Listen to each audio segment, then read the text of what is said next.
Michael Young. I'll just do a very brief introduction so you understand who I am, where I'm from. So I'm from Canberra, Australia. I've travelled 16,868 kilometres to get here. I think if you actually drew a line between Canberra and Iceland, you couldn't get any further apart without actually leaving the planet. So 37 hours to go home, 35 hours to come here, so joy. So what I'm going to do today is speak about, I guess, a range of experiences, and I'll put a few examples up there in just a moment, but talk about some of the learnings that I've had, particularly over the last 12 or 18 months with my involvement with the UN Sustainable Development Goals. I had the privilege to be at the UN headquarters and be in the General Assembly building about 2 months ago, and spoke to some of the business leaders around the world on project management and on sustainable projects. And what I wanted to do is to, I guess, provide some hope that despite the challenges that we face as the human race and on the planet, in project management there are immense opportunities. And so I hope to talk about some of those things today. And so yes, had the joy of being in the UN headquarters. So I'm from Canberra, which is the national capital in Australia. We're just going into spring. Yes, we're from that other hemisphere. And in Canberra, we have the largest tulip festival in the southern hemisphere. There's more tulips in Canberra at this time of year than in any other part of the world. So I've had the joys of, or privileges or challenges of being involved with a few different things. I was part of the core team for ICB4, and certainly sustainability was one of the key elements that we incorporated into ICB.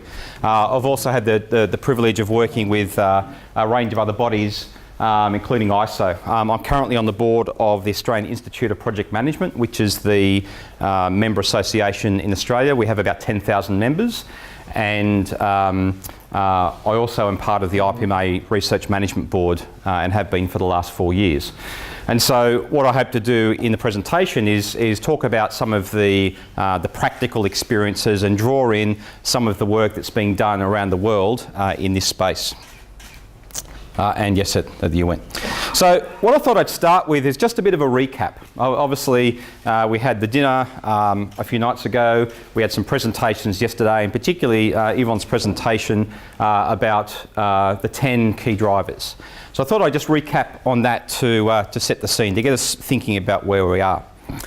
So some of the burning challenges, or the big challenges, just to touch on a few key points, is the world population. We have a significant growth that we're about to experience in world population. And in and of itself, world population growth is one thing, but the challenge it creates is immense. We have to feed that population. We need to educate that population. We need to house and accommodate the population. We need to provide energy for the population. And so these are some of the burning platforms that we need to address over the next period.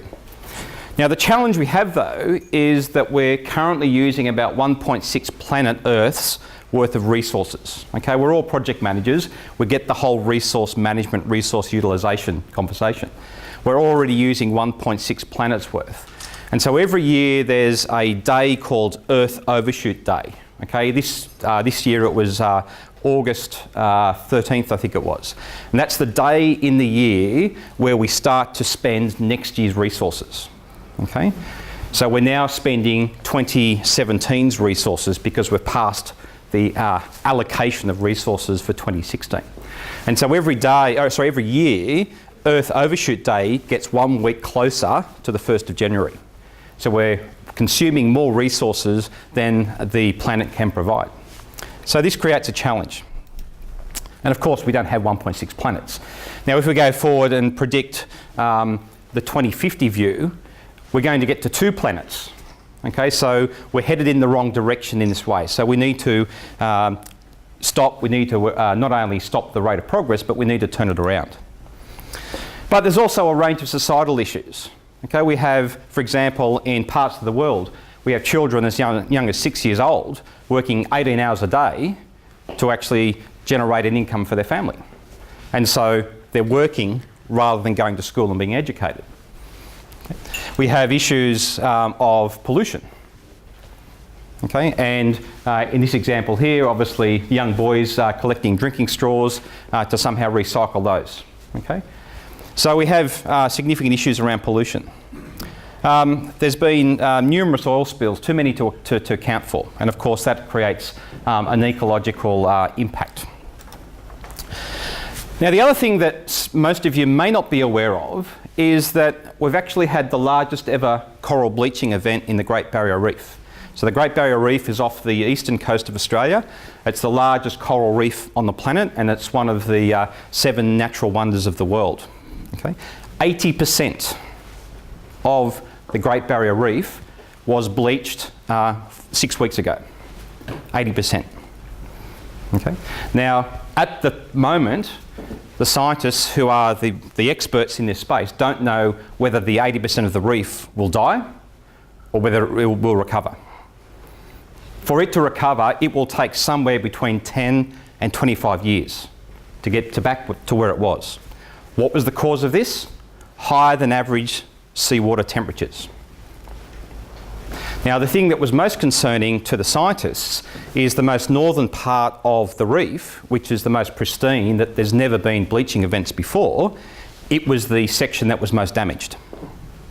Okay, so to a point that Peter made earlier, we don't talk about the threat of climate change, we talk about the actuality. Okay? There's only been one other bleaching event of this type of scale, and it was something like 1/8 of the size, and it occurred about 15 years ago. Now the challenge that we see though is that in relation to the reef is that if there is not a reduction of average seawater temperatures, there can be continued bleaching events. Okay? And it will very quickly get to the point where there is no Great Barrier Reef. We're not talking if, we're talking when. Okay? So these are some of the realities that are happening. Quite often we don't see them, we don't hear about them, and therefore we don't know about them. So where are we now? I think this sums up the actual situation. Okay, we've got our heads buried in the sand, or some of us have our heads buried in the sand, and I hope to think that all of us here who have travelled from various parts of the world are probably not these people. Okay?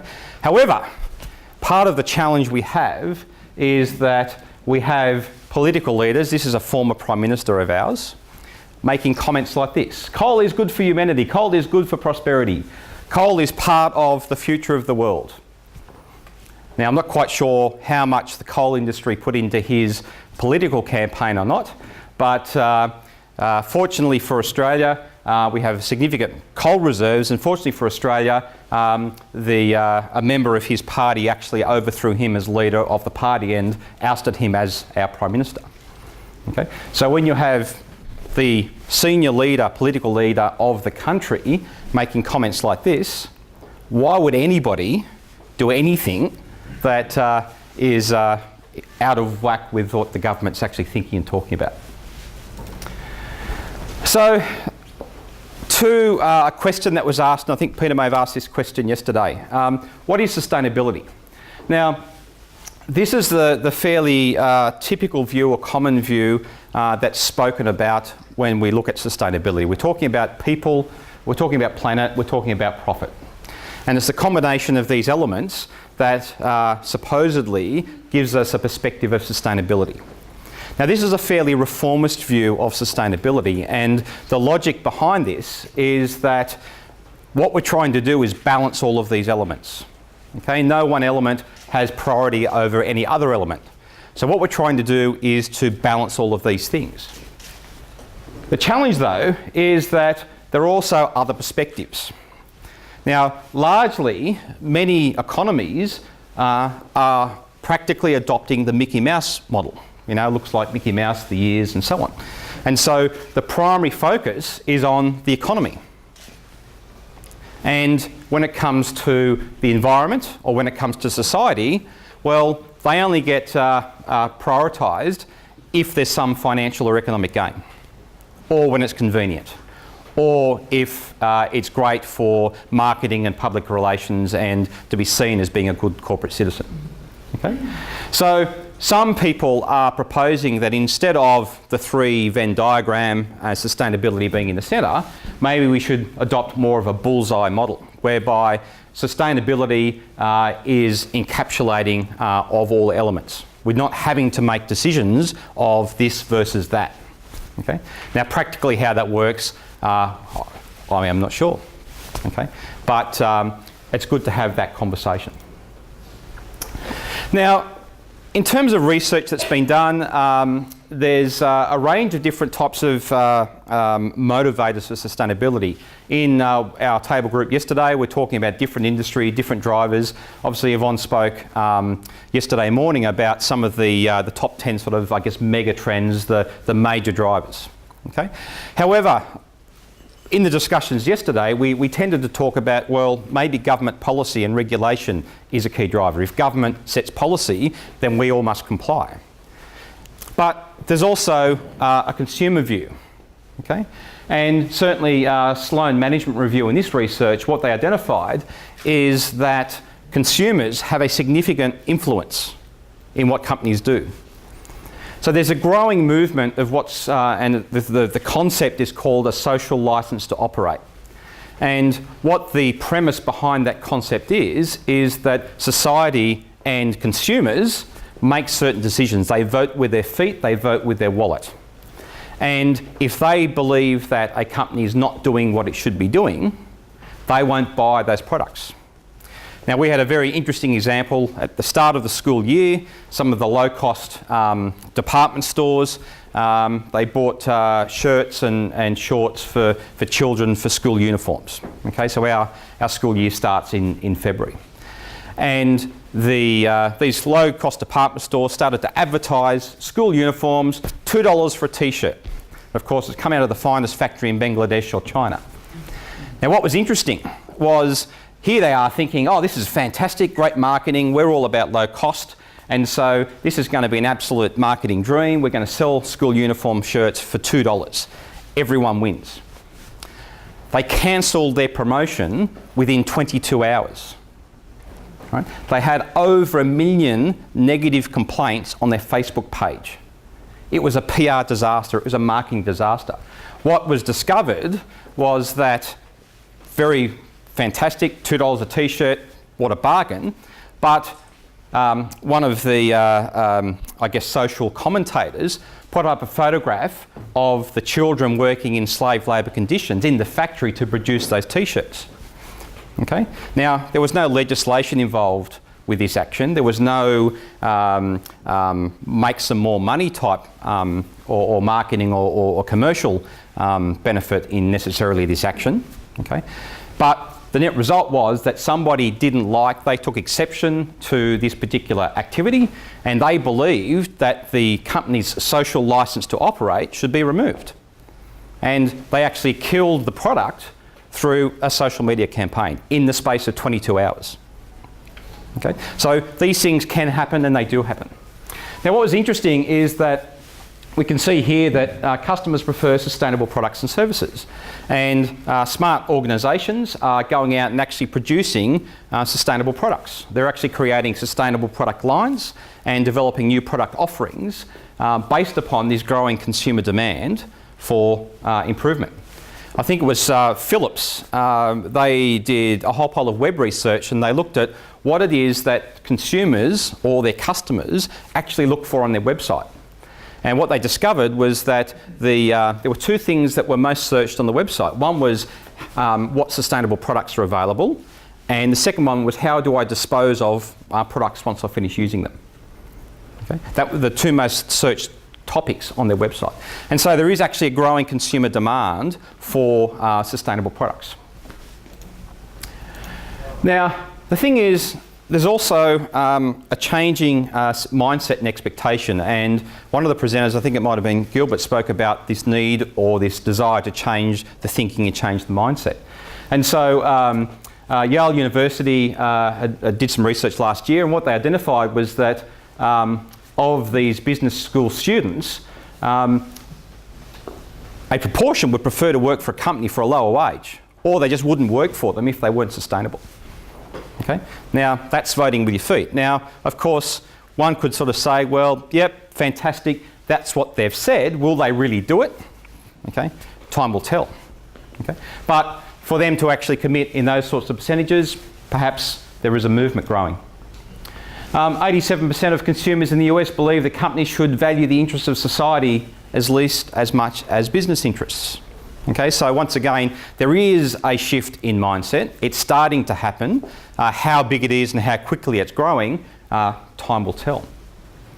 Interestingly, millennials, okay, those under 25 years old, are twice as likely to buy from brands with good management of environmental and social issues, and twice as likely to check product packaging for sustainability performance.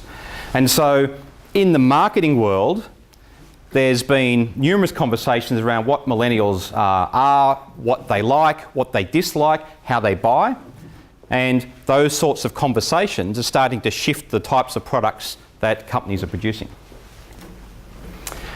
Even for executives, 80% of executives identified that action on climate change is an urgent priority for their business. Okay, so not only are we getting this groundswell of support, we're also starting to see the top end of town, the CEOs, the business leaders, the captains of industry, starting to see that climate change is important. What about investments? We spoke yesterday about pension funds and investment houses and so on. Now what's been interesting is that there's a UN initiative called the PRI, the Principles for Responsible Investment. And this is a UN initiative looking to actually work with financial institutions, pension funds, banks and investment houses to actually improve the outcomes of investment. Now, when I was in the UN headquarters, I was talking to the head of the NASDAQ, which is the US, I guess, stock exchange, if you like. And what's been interesting through conversations with people like that are that the financial industry see themselves as an agent of change. If, because of the economic basis of the way the world operates in a free market economy, if we change the way that accounting occurs, change the way that investment occurs, we actually have a financial incentive to actually improve sustainable outcomes. So what's interesting is this data was early this year, $59 trillion, or roughly half of the world's institutional assets. And as we can see here, what the research shows is they're actually returning a better return than those that are not sustainable. Okay, so what's interesting is that sustainability is not just a good idea, right? If you're purely capitalistic and it's all about an investment return, the data's starting to show that we are getting an investment return. The other thing which is really quite interesting and continuing the thought around climate change is it's not a case of if climate change happens, it's a case of when it happens and how much it occurs and what the impact is. And so there's been various estimates, but one of the estimates which is quite alarming is that the cost could be around $25 trillion. Now I don't know how many zeros that is, but there's a lot. Okay, could be as high as $25 trillion. And so what was interesting about it is that people think about, oh, it's all about saving the polar bears or stopping the ice caps from melting. Well, yes, maybe the case, but if once again you're purely capitalist focused, you're only thinking about yourself and only thinking about your pension, well, guess what? What's going to happen to your pension if there are changes in the investments and there are changes in organisations because of climate change? Will those firms continue to exist? So talking on the Paris Agreement, so COP21 in Paris has occurred. Peter spoke extensively about that. Now, what's interesting though is that there's two key facts that we need to be aware of. The first one is there was 175 countries signed the agreement. That's a fantastic achievement. It's taken 5 years of work. We've got that agreement signed. However, the hard work hasn't yet been done, and there's two things that need to occur. The first one is that we need to have 55 countries ratify the agreement. We also need to have 55% of CO2 emissions be incorporated into that ratification process, once those two things occur, it becomes binding under international law. Okay? So if a country fails to actually enact the agreement, they are in breach of international law. Okay, so there is a legal repercussion if they don't proceed. Now, by all accounts, currently there's 27 countries. Currently we've got about 42% of the total CO2 emissions have been countries have ratified, both the US and China as the two largest emitters have actually signed. And all it takes to actually reach that agreement is obviously extra countries, but if the EU and I think it was India, if those two countries sign, we're already at the 55% of emissions. So if the EU and India, then that gets us to the 55%. Many of the other countries have such a small contribution as a percentage, but we still need to get to the 55.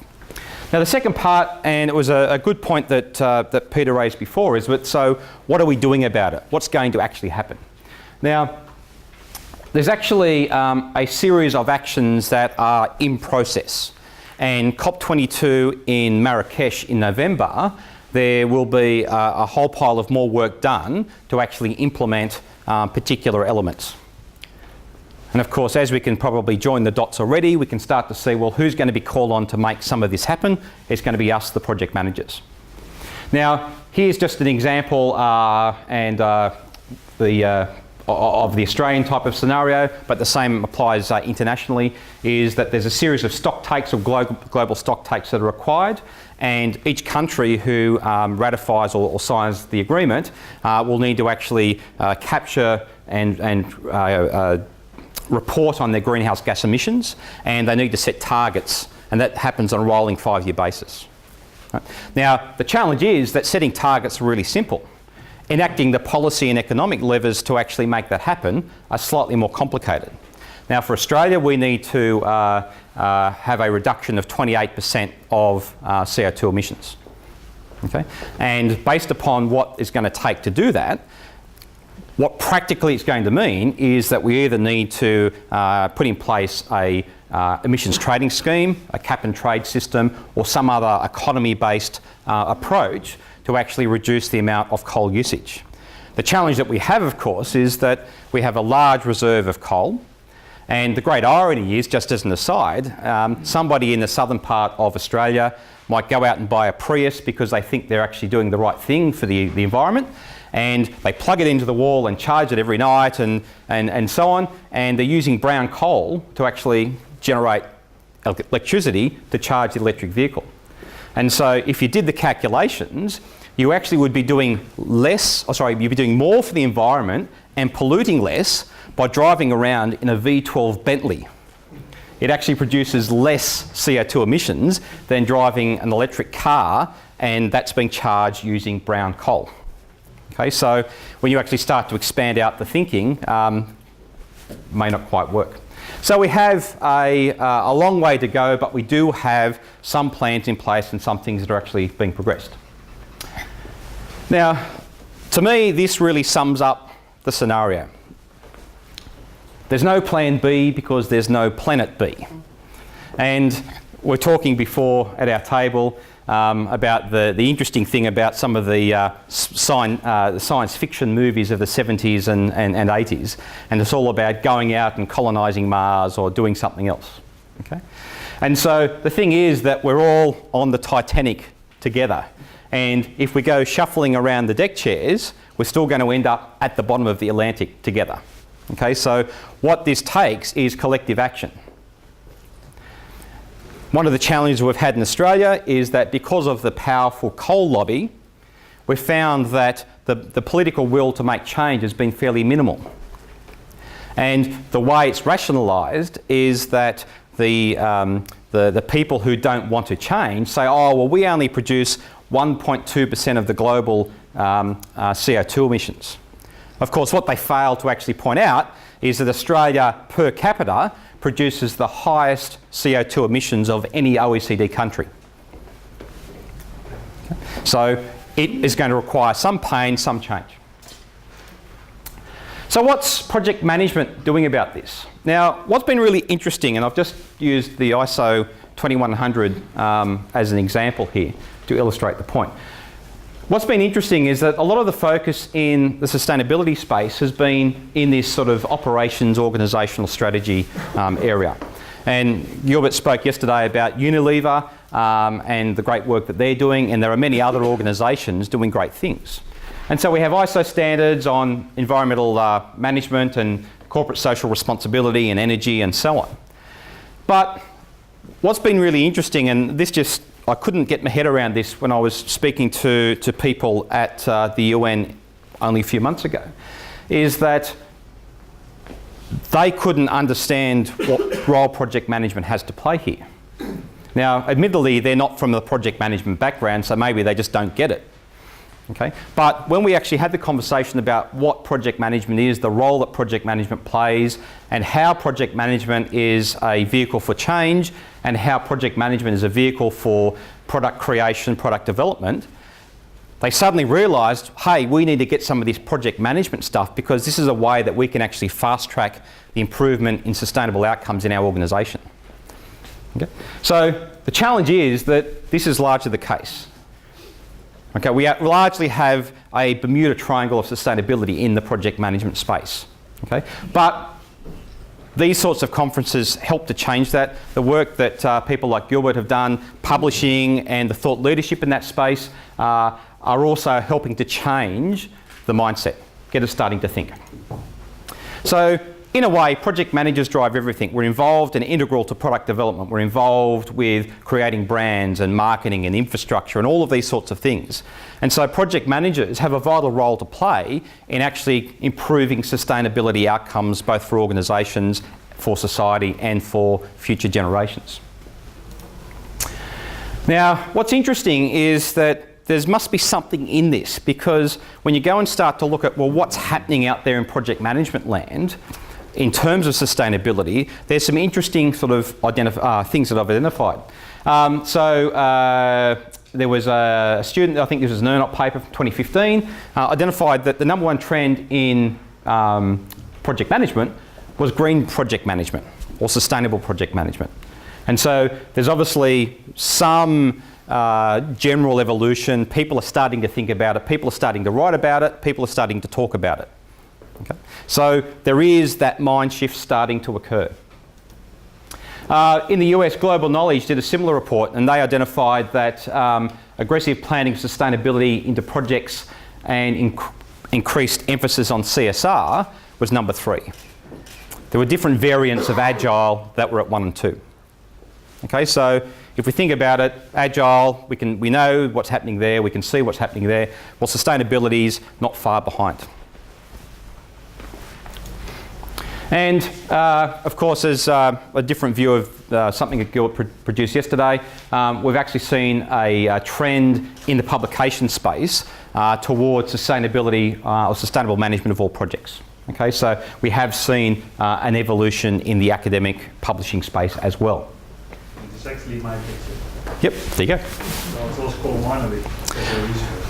Oh, that's where I got it from. So I don't know whether he must have been citing you. So yeah. So I guess the question is, what should project managers be doing? Okay, and we discussed yesterday that there's probably a couple of different ways that we look at this. We can look at a process type view and look at what does a project manager need to do in terms of a process that they might follow.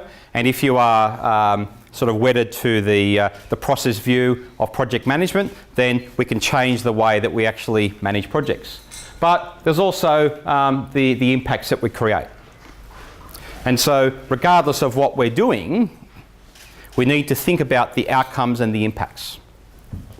And I'll talk a bit more about that in just a moment. Now, I think part of the conversation that we had yesterday was also we need to start to rethink the definition of success. Okay, it's been interesting that there's been a fixation on what is it that makes a project successful. How do we define project success? And so we sort of started with the time, cost, scope type way of thinking, the iron triangle.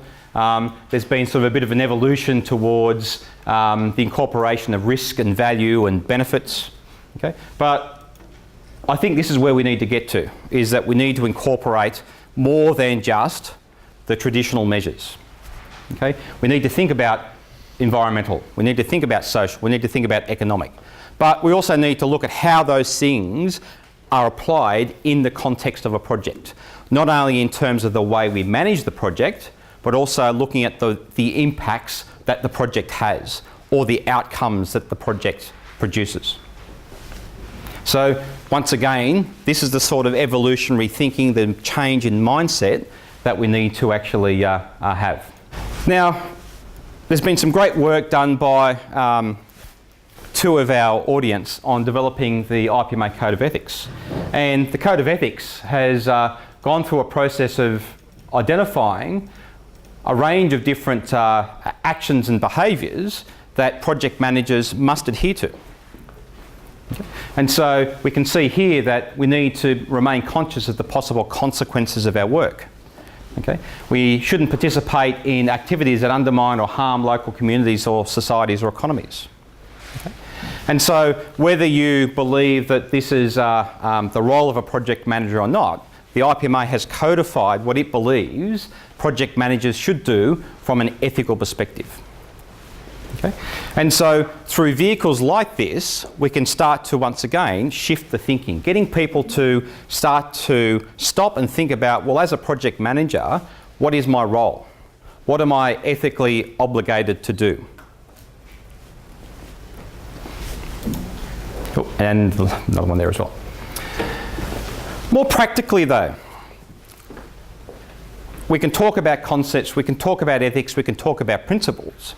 But for many project managers out there in project manager land, okay, if they are subscribing to a process type view, be it ISO 21500 or PMBOK or something of that nature, practically what they need to know or what they want to do is have the tools to be able to do things in a different way. They need to change the way they operate. And so one of the examples that Gilbert spoke about yesterday was a sustainability management plan. Well, where does that apply in the project management process? Well, I guess the answer is, well, it could apply in many different ways. Okay? And the sustainability management plan is just one tool that project managers can use as part of the exercise. Now, what's interesting about the SMP is that we can probably argue what the content should be and what it should focus on and what it should not focus on. But I think the interesting thing is that by flagging the need to incorporate a sustainability management plan, or at least think about what that involves, it actually starts the thought process. So if you wind the clock back many years ago, we would be having the same types of conversations around risk management and whether we need to manage risk as an example, or whether we need to manage benefits or value. We're now having that conversation around whether we need to do the same thing for sustainability. One of the other points that was raised yesterday is this notion of why. Why are we doing this? Now, we could turn around and say, you know what, it's a good thing to do, or we need to save the planet, or we need to be better people, or maybe we're doing it purely because the sponsor says it, or there's a commercial gain. Okay? And so there's going to be a range of different reasons why we do it.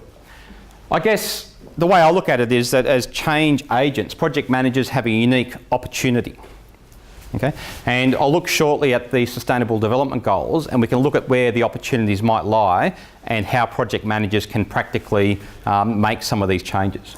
Because if you think about it, whilst we have corporate policy in terms of procurement, we have risk management frameworks and models and templates and all these sorts of things, quite often the project manager has significant influence. It may come down to nothing more than the project manager incorporating a specific criteria in terms of engagement of suppliers. It may come down to a project manager requiring that, for example, in a technology project, suppliers must provide all of the equipment in a particular way to minimise packaging. Okay? These are small, everyday decisions that a project manager can make. That's not the purview of a sponsor. Okay? It's not something that's going to necessarily be documented in a sustainability management plan at a corporate level, but the everyday decisions that project managers can make. And this is where I think the IPMA Code of Ethics is such a huge conceptual step forward is because the Code of Ethics and principles that sit behind it guide those everyday small decisions. Okay? And so once again, if we can get project managers thinking differently and making small decisions based upon certain considerations, we can start to actually make significant impacts and changes. Maybe the perspective is that without considering sustainability, we miss an opportunity to make the world better, and perhaps we could take the view that we're actually being unethical ourselves by not actually doing this. Okay, and so talking to people on these sorts of ideas around the world, there's multiple perspectives, and some people think, well, we should be doing this because this is what is right and good. The other view I've heard is that as a profession, okay, if you believe we're a profession, or as a discipline, if that's the way you think about it, should we be taking responsibility not only for the projects we deliver, but the outcomes and the impacts that they create? Okay. So I've also heard this particular view as to why people think this is a good way to go. What about project outcomes though? And ultimately this is where we're sort of leading to. So what was interesting is, for those of you that were in Stellenbosch, South Africa last year, Carl Marnewijk got up and did a presentation about sustainable projects and sustainability. And one thing sort of resonated with me from that presentation was that he'd sort of come into this space from a very different area. And what he started to think about was, well, what are the benefits, or what are the outcomes, and what are the impacts? And so he sort of started this sort of journey through the lens, or through the notion of benefits management. Okay? And as we sort of looked at yesterday, a few different groups, we looked at, well, what's the impact not only on the team, on the organisation, what's the impact on society, and what's the impact on future generations? Okay? And so what's interesting about this particular way of thinking, a way of looking at the world, is that we need to think beyond just the project. We need to think beyond just the organisation, and we need to look at the impacts on what we do in a far more broader context. Okay? Now, we could probably argue whether that's our responsibility or not, or whether the company should do something, or the organisation we work for should do something.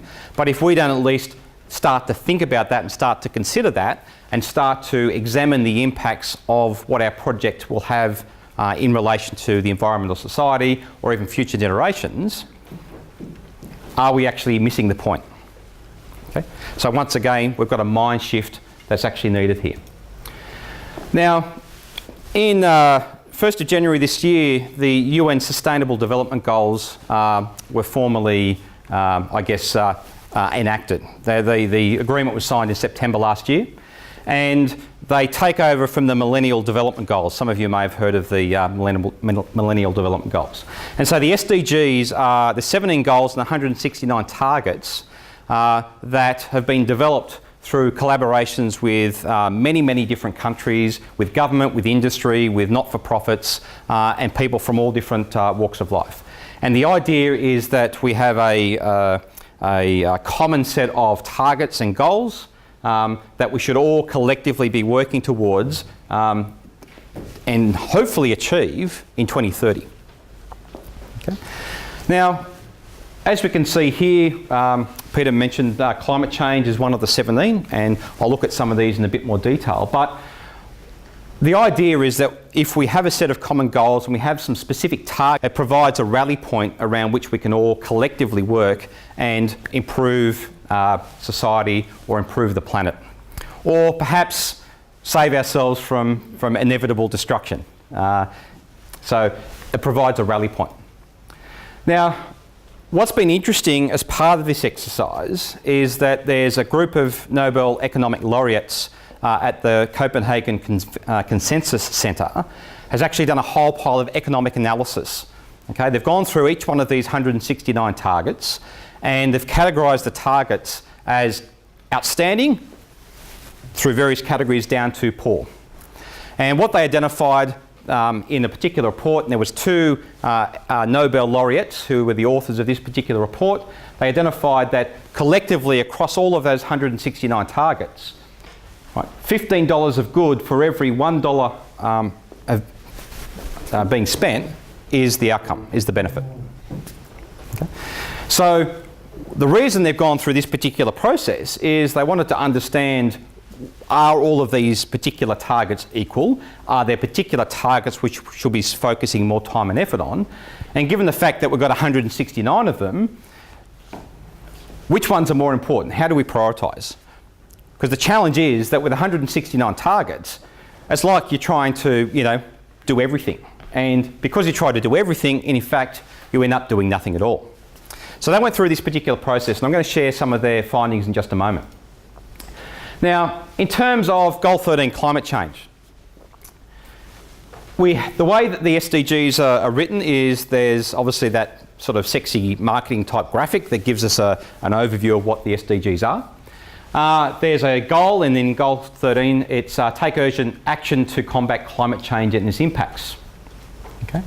Now, what's been done only recently, it's only been published in the last couple of weeks, is a baseline study. And what has been done as part of this baseline study is trying to capture the current point in time. So we can actually see where we're at, we can see where we're at in terms of a range of different indicators and metrics.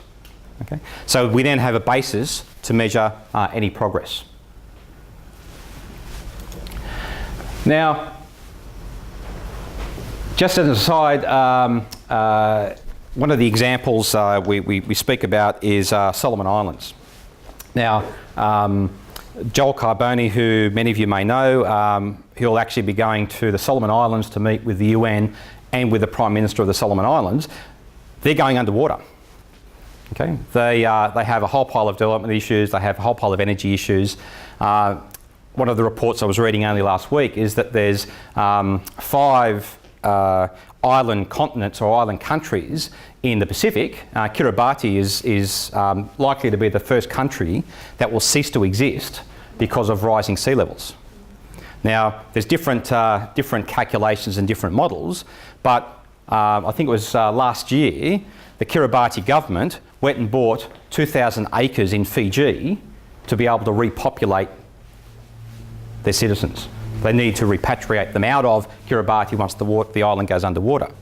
Now, the challenge is that it's already starting to happen. There's 5 islands have disappeared, and those islands that haven't yet disappeared, because of the rising sea level, we have obviously rising water tables, we have crops not being able to be grown, and so whilst the water hasn't actually overtaken the island just yet, the islands are not actually inhabitable because they can't grow crops and feed themselves. Okay, so we're already starting to see climate refugees and people having to be displaced or are being displaced because of rising sea levels. Okay. Now, as has been pointed out before, we've got various different models that predict sea level rises. Okay, 1 to 4 feet in 2100. Okay, but I guess the key point here is that whilst we have the SDGs, that's fantastic. Okay.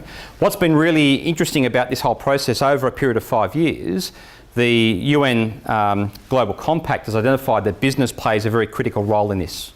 And so business needs to step up and come to the table and has a range of different things that they can do and should be doing to actually help achieve these goals. And so what was produced was what's called the SDG Compass. And what the SDG Compass is a series of indicators and a series of business themes that have been identified that align against each of these SDGs. And the idea is that business can identify through this compass what the indicators are and a range of different business themes, and they can start to incorporate particular elements into their sustainability management plans or incorporate it into their strategic plans or other key documents. Okay? And so here for climate change, we've got things around energy efficiency, environmental investments, greenhouse gas emissions, and risks and opportunities due to climate change. Sustainable cities. At the moment, we have roughly half of humanity lives in urban areas. It's, as Evan pointed out yesterday, is predicted to grow to, I think, 75% over the sort of immediate period. And so we need to think about, and business needs to think about a range of different themes as to how, what they are going to do in terms of the way they operate. We've got innovation and infrastructure. So what does business do about creating resilient infrastructure? Okay. One of the interesting things I sort of discovered in some research in preparing this is that there's been, we were talking before about different energy, ways of generating energy. Now, one of the challenges we find is that the Copenhagen Consensus Centre looked at the cost of renewable energy, and if that money was spent on just getting people access to coal-fired power stations, what's the better approach? Is there a more cost-effective economical benefit of producing coal-fired power as opposed to renewable energy?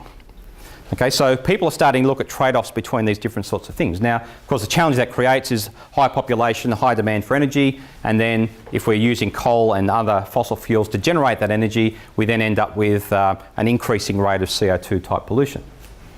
Now, one of the interesting sort of almost harebrained schemes that was identified is that someone decided, well, what would it actually take for countries to actually produce large-scale solar plants, and how big would they need to be to actually power the world? Now, if you jump onto the interweb and do a search for powering the world with solar panels.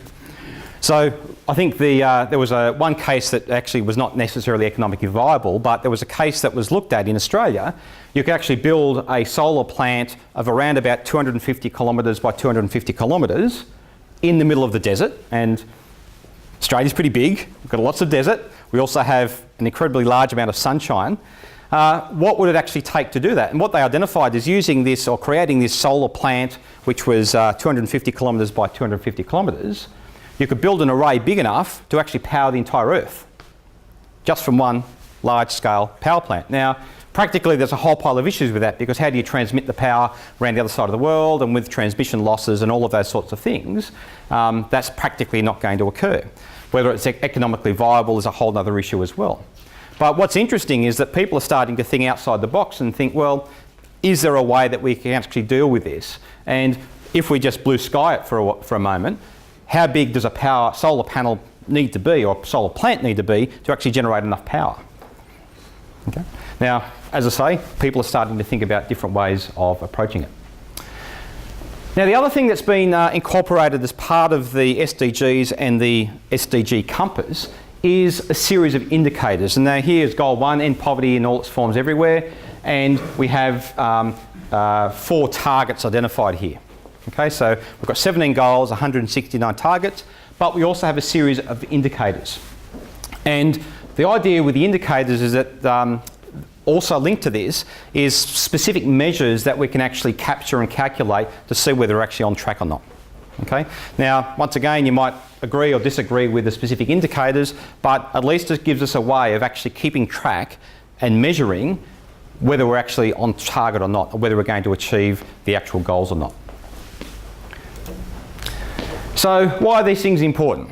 Okay, well, potentially we can lift billions of people out of poverty. We can strengthen education. We can make progress on gender equality and women empowerment. We can sustain our natural resources, and we can foster accountable and well-governed institutions. And so the SDGs, once again, provide a rally point around which society and us as project managers can focus and look at how we can actually make improvements. Now, at this point, it's still fairly conceptual. We've got these goals, we've got these targets, we've got some indicators. That's all fantastic. And I can sort of see you all thinking there, well, that's all nice, but what has that got to do with project management? Okay. And so what we're doing is we're starting to translate some of these goals into some specific practical, tangible things that project managers can do. Now, what was interesting is the Copenhagen Consensus Centre also looked at, well, why is this important? What should we do? And what they've done is gone through and actually done a full cost-benefit analysis on every one of the 169 targets to look at whether this is actually a good idea or not. Economically, and that's not the only measure we should use, but economically, do these SDGs stack up? Is it actually going to make any difference? Is it going to cost us more than we actually generate in terms of benefits? You know, is it going to be viable? Now, I've just picked a couple here out of the report. So eliminate violence against women and girls. So every year 305 million women are domestically abused and it costs $4.4 trillion in damages. And so what's interesting about this is that by going through and doing an economic analysis, it gives us a financial quantum as a way of trying to determine and measure some of these things. And unfortunately, in the current way that we operate, when it comes to a financial amount, a dollar amount, okay, that is the only thing that counts to certain organisations and certain people. Okay, so what they've tried to do is actually come up with what these calculations are. Cut early death from chronic disease by a third. Okay, so they can you can read the details there. Okay, reducing tuberculosis deaths by 90% will cost $8 billion and save 1.3 million lives per year. Okay. So what they tried to do as part of this process is try and work out, well, where should we actually focus our efforts? And we won't look at the moral or ethical scenario here, but are we better? Their logic was purely economic. And so the sorts of questions they asked is, should we let people die from tuberculosis and instead put all of our money, our limited money, into power generation? Okay. Now what's really interesting about it is that bunch of a think tank, economic think tank, they've gone out and done this. The UN couldn't get enough of it. No one had before gone through this process of actually working out what the cost and benefit of all of these sorts of things are. Okay? So it provides an interesting perspective. As I say, I'm not going to make a comment on whether it's morally or ethically good or not.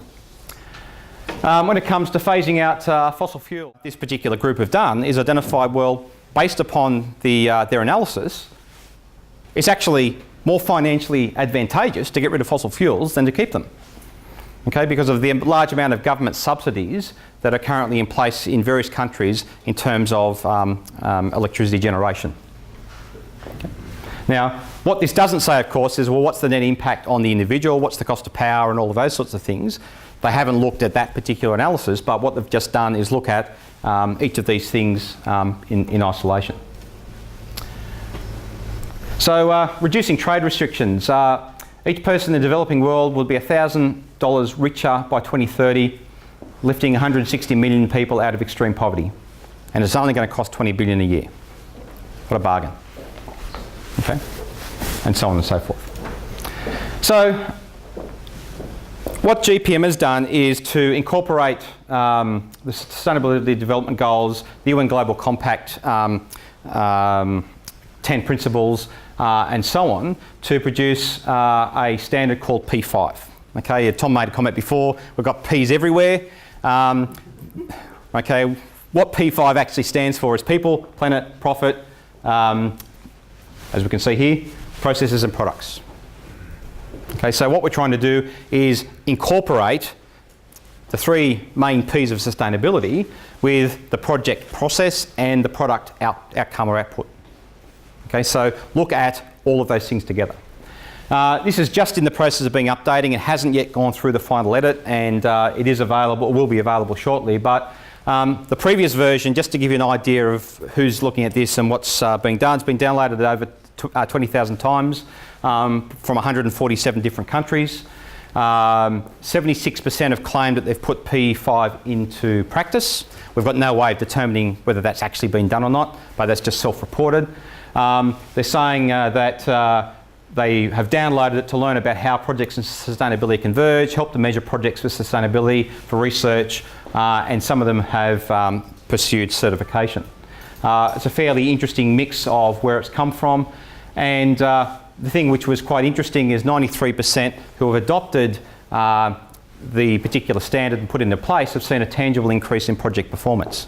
Now, as I say, this is purely self-reported. We have no way of actually measuring whether there was really performance increase or whether what their performance increase was, but 93% claim that they had. Now, when you start to tease that apart, the only or one explanation could be that by starting to think more broadly about their project, thinking beyond just timescope quality, perhaps what it's allowed them to do is identify different aspects of their project that they may not have considered before. Okay? But as I say, purely self-reported. This is basically the new version. As we can see, we've got product impacts, process impacts, and then we've got people, planet, and prosperity. And within each of these categories, what we actually have is linking back to the Sustainable Development Goals. And so what we're doing is taking the SDGs, which are still fairly conceptual, still fairly high level, and translating those into the sorts of actions and activities project managers can actually do. And so just as an example, and this is still draft text that's still in the process of being revised, but one of the categories in the social area is labour, practices and decent work. Within that, we have a subcategory of employment and staffing. And so what we're trying to do is identify, well, what are the things that project managers should think about as part of the delivery of the project, and what are the opportunities or particular outcomes they might be able to achieve by implementing some of these types of practices. Okay. Now, this is by no means the complete answer. It's not the whole picture because it's not possible to actually put everything into a simple document. Okay. But what we're trying to do is provide a practical, tangible example of what project managers can do, some actions they can take, some decisions they can make that are relatively small and minor at the point of that making that decision, but trying to actually improve outcomes in the process. Okay. So, as I say, this is still a work in development, and certainly one thing that I encourage you all to do is once it's actually made available, I'd like all your feedbacks and critical comments.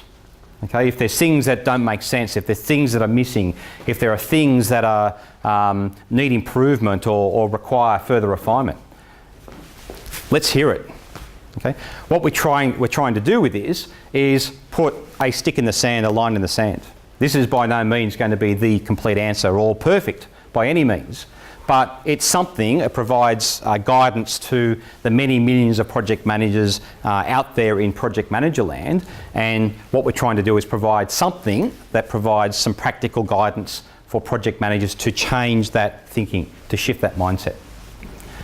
What we can also see is that by implementing these types of things, what we are then doing is working towards a specific sustainable development goal. And in this case here, it's all about SDG 8. Okay. We have community support as an example, local procurement. Now what's interesting is that when you start to open your mind and think more broadly, you think outside the standard scope, time, cost, quality type paradigm. What's really interesting is you start to see a whole range of different opportunities. And one that comes to mind is there was a large-scale wind turbine project delivered, I think it was in Argentina, but it was in South America. And what was interesting about it was that we think, yep, fantastic, it's a wind turbine project. It's all about creating renewable energy. What a fantastic idea. However, great idea, but it was a fairly significant fail in the potential opportunity that it could have created. So practically what happened was that the wind turbines were built in Germany, the expertise came from Germany, the equipment was shipped from Germany to, I think it was Argentina. Okay. All of the maintenance was done by people that flew out from Germany, and not a single person was employed in the construction of the project locally. There was no development of the local industry, and there was no net impact or net benefit to anything in that country apart from getting some renewable energy once the system is up and running. Right? To me, that's a great story, but it could have been so much better. Okay, it's a near miss as far as I'm concerned. We could have actually created a local industry. We could have created an upskilling opportunity, an employment and education opportunity for people in that country. Okay. Close, but as they say, no cigar. It's a near miss. Okay? And that's just one really, really simple example. Had the project manager, and I don't know all the specifics of the particular project, maybe they were too constrained or whatever, but perhaps maybe had the project manager thought a little bit more broadly, if they had thought about, well, how can I actually create some sort of legacy in the country apart from a whole bunch of wind turbines, perhaps that could have been, just that small thought might have been enough to actually change something, create that opportunity. Just as one example. And disposal as well. So I want to wrap up and just leave it there, but what I wanted to do, I guess, is to provide a bit of a summary of what we've discussed over the last couple of days. I guess that's the joys of being the last speaker, is that you can sort of pull some things together. And in particular, what I wanted to do is to get you to go out and have a look at the SDGs. Go and look at them, download them. Okay? Start to think about them, start to talk about them. Go and look at the P5 standard as an example. Okay? Start to digest it. What's missing? How can we improve it? And so then collectively what we can do is actually put together a document that provides guidance for project managers around the world to actually make projects more sustainable. Thank you.